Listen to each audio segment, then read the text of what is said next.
이 시간 우리에게 주시는 하나님의 말씀은 신약성경 빌립보서 1장 23절과 24절의 말씀입니다. 빌립보서 1장 23절과 24절입니다.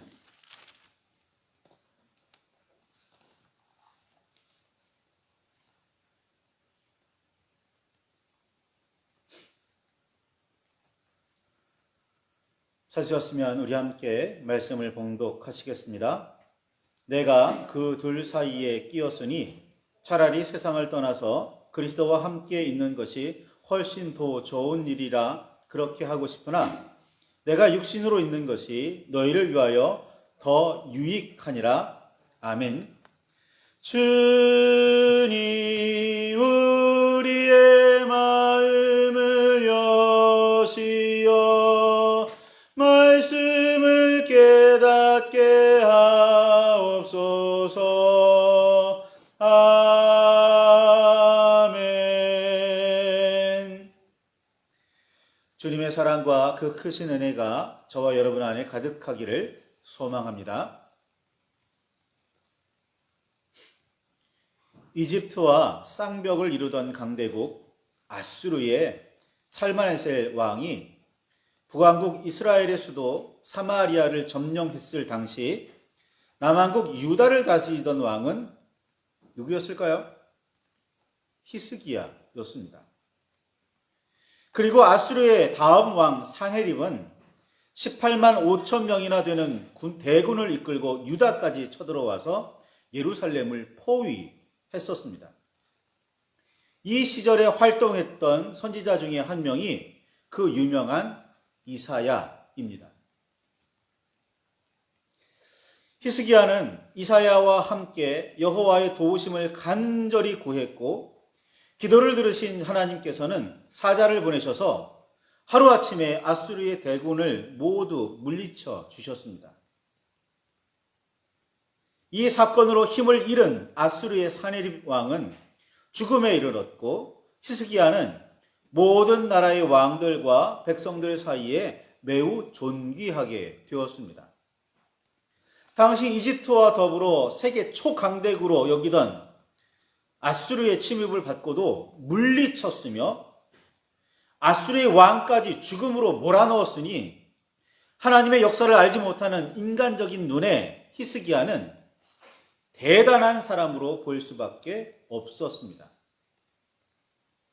아수르를 물리치고 사네립 왕을 죽음으로 몰아넣은 후 히스기야는 마음이 교만해져서 여호와께로부터 받은 그 큰 은혜에 보답하지 않았다고 역대기서는 기록하고 있습니다.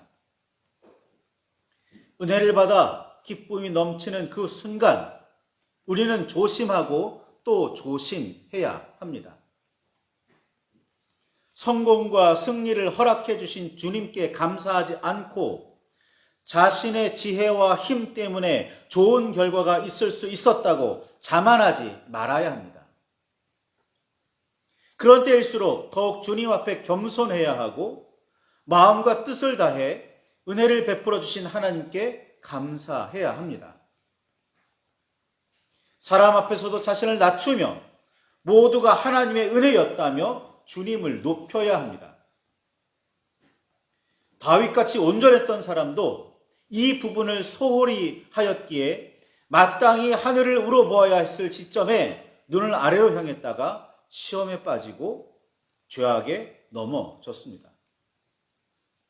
이는 다윗에게 있어 뼈아픈 실수였고 이후에 일어났던 온갖 불행의 시작이었습니다.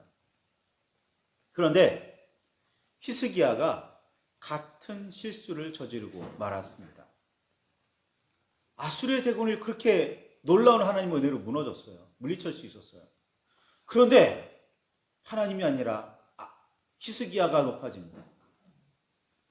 그 와중에 히스기야가 마음을 잡고 있었어야 하는데 교만해졌어요.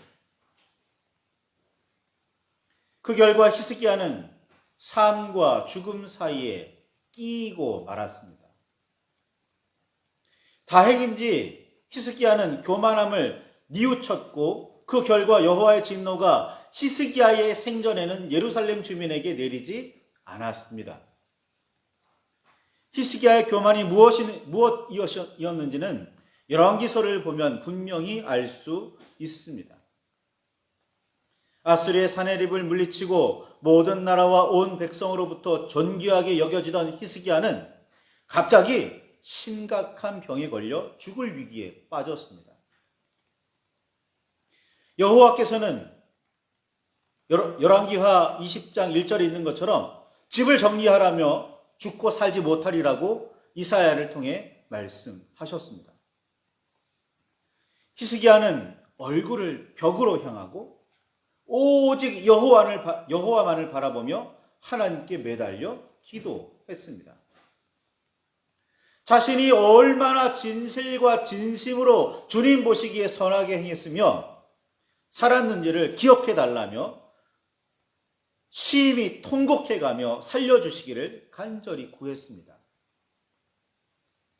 예수님께서도 이 비슷한 상황에 대해 그렇지 않아도 부자인 한 사람이 풍년을 맞아 더 큰 창고를 짓고 배를 두드리며 떵떵거리고 있을 때 오늘 밤 내 영혼을 주님께서 찾으시면 준비한 것이 누구의 것이 되겠느냐? 라며 비유로 깨우치셨습니다. 히스기야의 교만은 죽음에 이르는 병이었습니다. 히스기야는 뉘우쳤고 죽음에서 벗어날 수는 있었으나 그 다음이 문제였습니다. 또다시 히스기야는 삶과 죽음 사이에 끼이고 맙니다. 통신이 그리 발달하지 않았던 시절 아수르를 물리친 히스기야가 병들어 죽게 되었다는 소식을 들은 바벨론이 위문사절을 보냈습니다. 당시 바벨론은 아수르에 속한 작은 나라였는데 히스기야에 의해 사네립 왕은 죽고 대제국 아수르가 휘청이고 있었기에 유다의 왕에게 잘 보이고 싶었던 모양입니다. 그런데 사절이 예루살렘으로 가는 도중에 히스기야의 병은 나았고 위문사절은 졸지에 축하로 목적이 바뀌었습니다.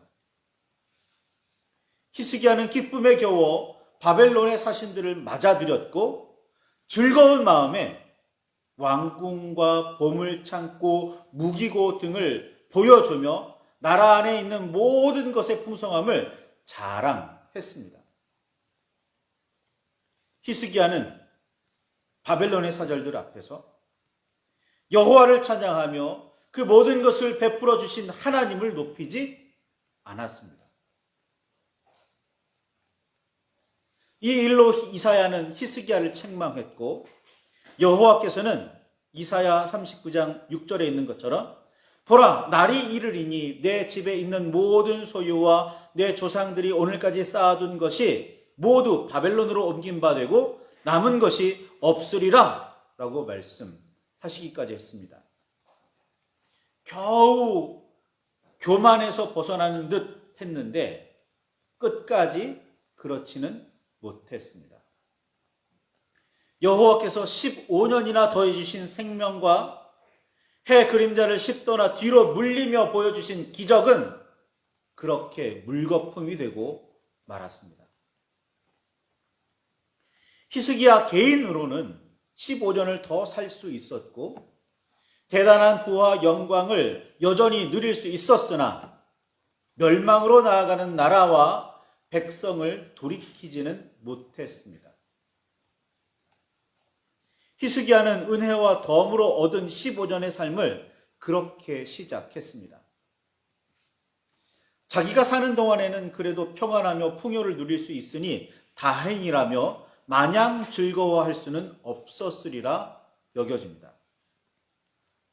히스기야는 평안과 풍요 그리고 멸망 사이에 끼어 15년을 살 수밖에 없었습니다. 바울은 빌립보에 사는 모든 성도와 감독들과 집사들에게 편지하면서 빌립보서 1장 27절에 있는 것처럼 오직 너희는 그리스도의 복음에 합당하게 생활하라 라고 강하게 권면했습니다. 바울이 편지를 보낸 빌립보는 베드로가 주는 그리스도시요 살아계신 하나님의 아들이십니다 라고 고백했던 가이사랴 빌립보와는 다른 도시입니다. 가이사랴 빌립보는 가나안 땅에 있는 거지만 이 바울이 편지를 보냈던 빌립보는 마케도니아 땅에 있는 거예요. 다릅니다. 빌립보는 마케도니아에 있었던 로마의 식민 도시로 막대한 매장량을 자랑했던 금광이 있었습니다. 퇴역한 로마 군인들이 정착했기에 시민 대부분이 로마 시민권자로서 여러 가지 특혜를 받기도 했습니다. 로마의 식민 도시였지만 총독이 필요 없을 정도로 로마 정부에 협조적이었습니다.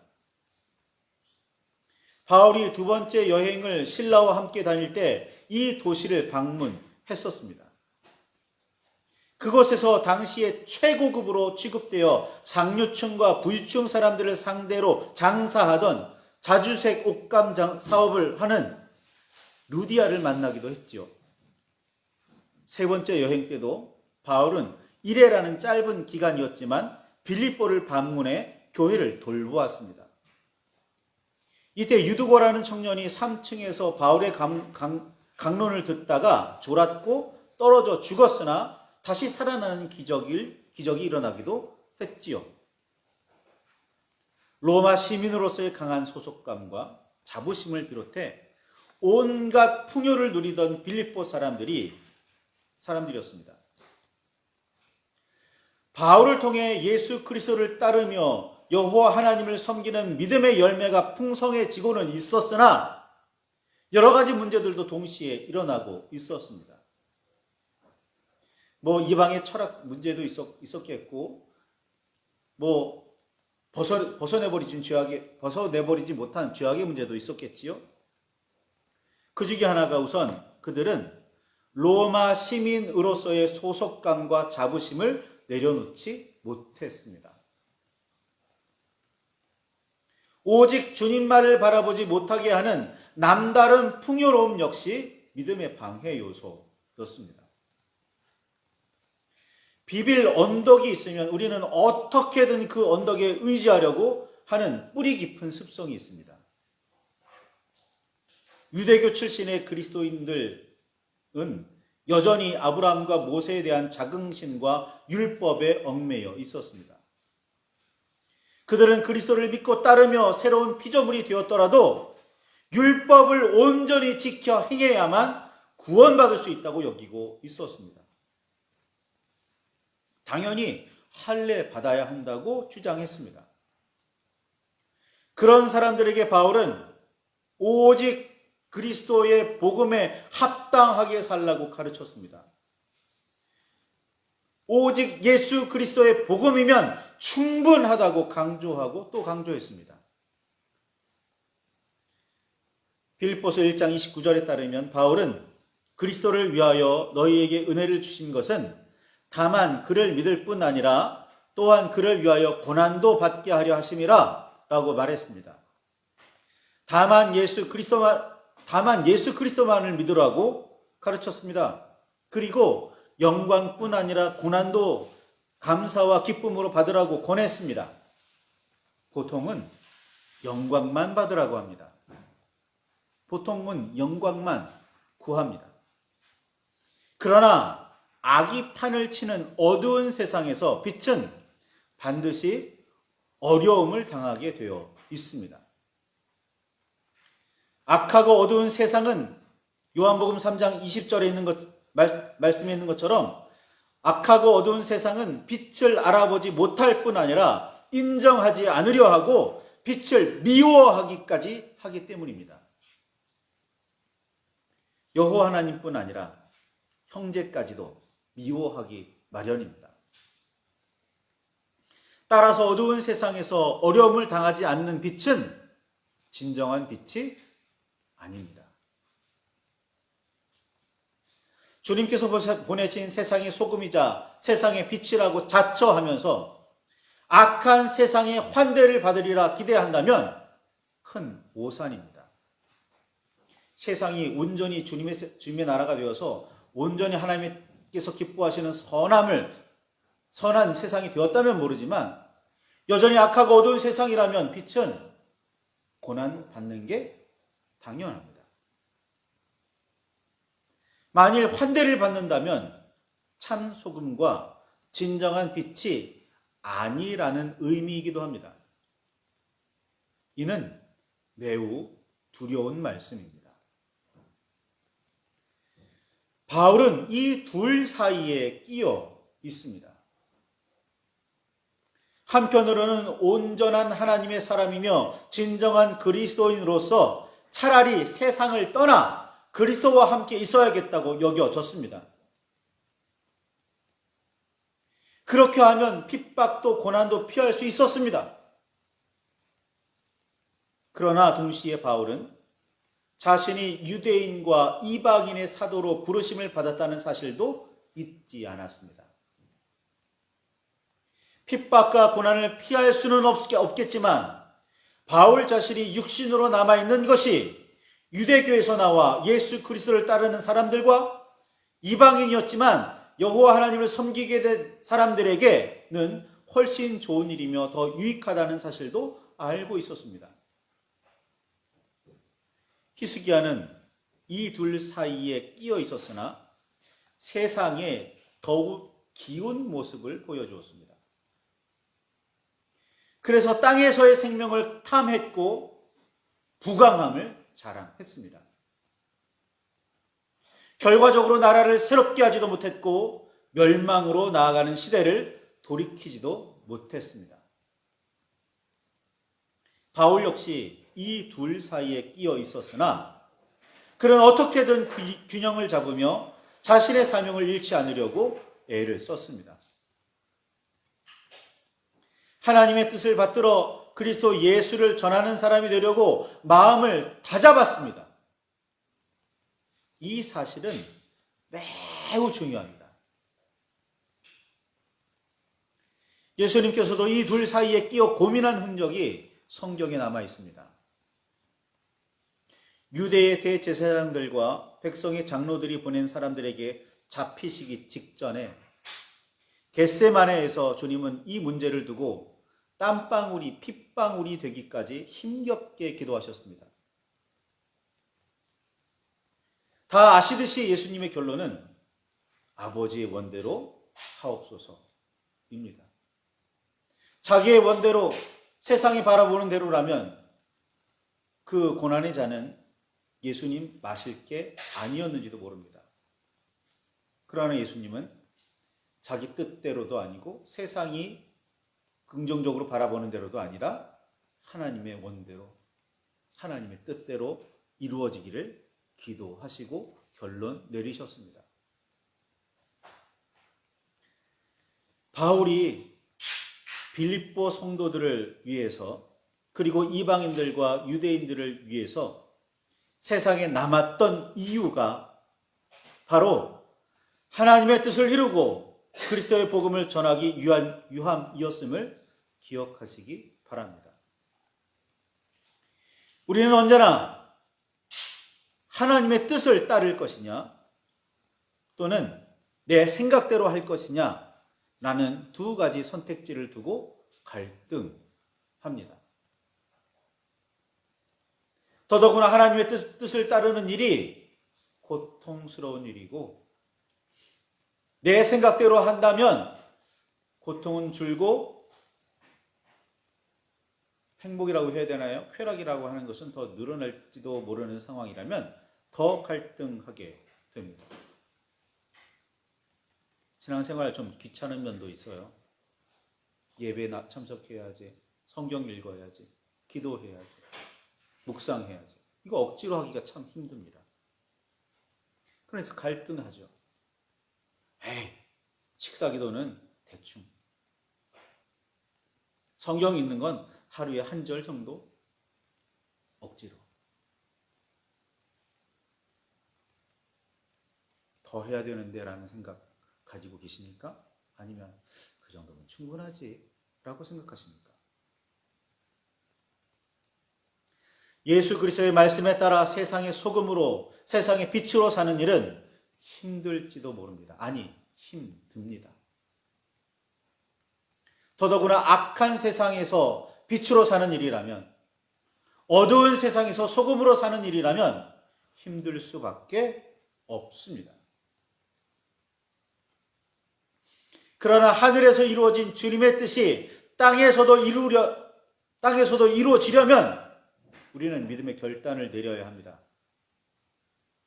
하나님의 사람으로, 그리스도의 제자로서, 이 시대의 주님의 일꾼으로서 우리는 분명한 태도를 보여주어야 합니다.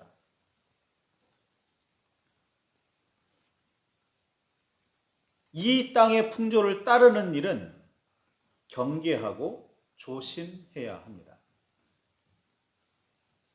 진정한 그리스도인은 사람의 속임수와 간사한 유혹에 빠지지 말아야 하고 온갖 교훈의 풍조에 밀려 요동하지 않아야 합니다. 그게 둘 사이에 끼어 있을 때 우리의 결단이어야 하고 결정이어야 합니다. 히스기야는 무엇을 선택했고 어떤 결과를 맞았는지, 바울은 무엇을 선택했고 어떤 결과를 맞았는지, 다윗도 생각해 보시고 솔로몬도 생각해 보시고, 최초의 순교자인 스데반은 어땠고, 역사상 있었던 수많은 하나님의 사람들은 어땠는지 살펴보시기 바랍니다. 누가 몇만 번 기도의 응답을 받았다 중요하지 않아요. 그가 어떤 삶의 결단을 내리고 기도했으며 매달렸는지가 중요합니다. 우리는 어떤 믿음의 결정을 내리고 결단 속에서 살아갔습니까? 하나님의 사람으로 소금이 되고 빛이 되고 있습니까? 그리스도의 제자로서 부끄러움 없는 삶을 살아내고 계십니까? 말씀을 붙들고 깊이 묵상하시기를 바랍니다. 깊이 주의 뜻을 살피시기를 바랍니다. 그때 주님의 뜻이 우리에게 밝혀지고 주님께서 기뻐하시는 대로 결단하며 나아가는 저 여러분이 되시기를 바랍니다. 말씀을 붙들고 깊이 묵상하시기를 바랍니다. 기도하실 때 그 크신 은혜가, 그 크신 사랑이 저 여러분에게 가득하기를 바랍니다.